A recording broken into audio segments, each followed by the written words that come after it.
హైదరాబాద్ శివార్లో ఖాళీ జాగా కనిపిస్తే చాలు ఆ ప్రాంతంలో గద్దలు వాళ్తున్నారు. సీఎం రేవంత్ రెడ్డి సోదరుల ఆగడాలు మితిమీరిపోతున్నాయి. గచ్చిబౌలి, గౌలిదెడ్డి, బసవతారకం భూములపై గద్దలు వాలారు. శేర్లింగంపల్లి మండలం గోపన్పల్లి సర్వే నెంబర్ 37లో 19 ఎకరాల ప్రభుత్వ భూమి ఉంది. 15 ఎకరాల భూమి కోర్టు వివాదంలో ఉంది. 4 ఎకరాల్లో పేదలు గుడిసెలు వేసుకుని 30 ఏళ్ల నుంచి ఉంటున్నారు. ఆ ప్రాంతానికి బసవతారకం నగర్ అని పేరు పెట్టుకున్నారు. ఇంతలో కొందరు రియల్ ఎస్టేట్ వ్యాపారులు రంగంలోకి దిగారు. ఈ నెల 28న కోర్టులో విచారణ ఉంది.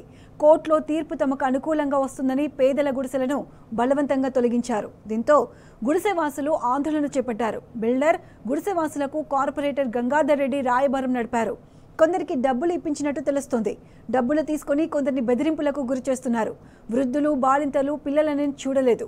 గుడిసెలు కూల్చివేయడంతో స్థానికులు ఆందోళన వ్యక్తం చేశారు. తమను రోడ్డు పాలు చేశారని మండిపడ్డారు.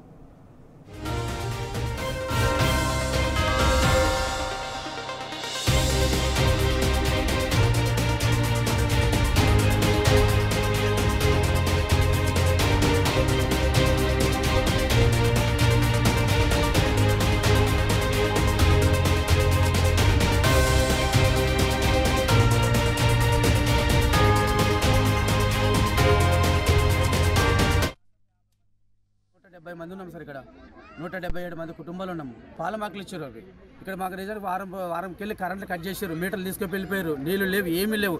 అయినా సరే మేము అట్లనే తెగించున్నాము ఏడికైతే. కానీ ఈరోజు అందరూ బయటకు వెళ్ళగానే ఎవరు లేదు చూసాం. మేము 30-40 మందిని చూసాం. మేము బయటకు కూడా మా సమస్యలు చెప్పుకోవడానికి మీడియా పెడతామంటే కలెక్టర్ దగ్గరికి వెళ్ళాము. అక్కడ వెళ్ళగానే ఇక్కడ ఎవరు లేదు చూసి ఇక్కడ మా మీద దాడి చేయడం జరిగింది సార్. ఈ 30 మంది ఉండగానే కనీసం 60-70 మంది వచ్చేసారు. వచ్చి రాగానే కథం ఇంట్లో ఆడపిల్లలు ఉన్నాం కూడా గుంజి కొట్టడం జరిగింది. వాళ్ళ మీద రాళ్ళెత్తేయడము, ముసలాళ్ళను కూడా చూడకుండా కొట్టడము. మేము ఆగండి అంటే కూడా వాళ్ళ మీద రాళ్ళెత్తి కొట్టడము. అలా చేసి ఎవరు మేము మళ్ళీ 4 పట్టుకుని అలా 6 మంది పట్టుకున్న తర్వాత మేము ఎవరు పంపించారంటే మమ్మల్ని శ్రీకాంత్ పంపించిన చెప్పిండు. శ్రీకాంత్ పంపించిన అన్నాడు. ఒకటి శ్రీకాంత్, ఇంకోటి రవికుమార్ అని చెప్పారు. వాళ్ళు 4 పట్టుకొని 6 మంది పట్టుకుంటే 6 మంది పేరు చెప్పిన పేరులో శ్రీకాంత్, రవికుమార్ యాదవ్ అని చెప్పారు. కలెక్టర్కి విన్నవించడానికి కోసం 300 మంది ఇక్కడ నుంచి బస్సులో అందరూ వెళ్ళారు. కొంతమంది ఇక్కడ ఉండడం జరిగింది. మిగిలిన వాళ్ళు ఎవరూ లేరని చెప్పేసి ఇక్కడ ఇంతమందిని, పెద్దవాళ్ళని, అబ్బాయిలని ఇంతమంది కొట్టి మూలకు పడేయడం జరిగింది. ఒక ఆవిడ పెద్దవాడు 60 years ఉంది, తనను కూడా కొట్టారు.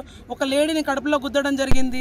ఎంత అన్యాయం చేస్తున్నారు. ఒక ల్యాండ్ గురించి తను బతకడం కోసం ఇంతమంది బతుకుల్లో అన్యాయం చేయడం ఒక కార్పొరేటర్కి ఇది న్యాయమా అని అడుగుతున్నాను. ప్రజల వద్దకు పాలన అని అంటారు. ప్రజల కోసం వస్తారు, ఓట్లు వేయించుకుంటారు. ఆ ఓట్లను తీసుకొని ఈరోజు వీళ్ళ బతుకుల మీద కొట్టడం ఎంతవరకు న్యాయమని అడుగుతున్నాను. ఒక కార్పొరేటర్ అయి ఉండి నువ్వు బాగుపడడం కోసం ఇంతమంది జీవితాలను తాకట్టు పెట్టి బతకడానికి నువ్వు ఎంతవరకు బాగుపడుతున్నావు అని అడుగుతున్నాను నేను.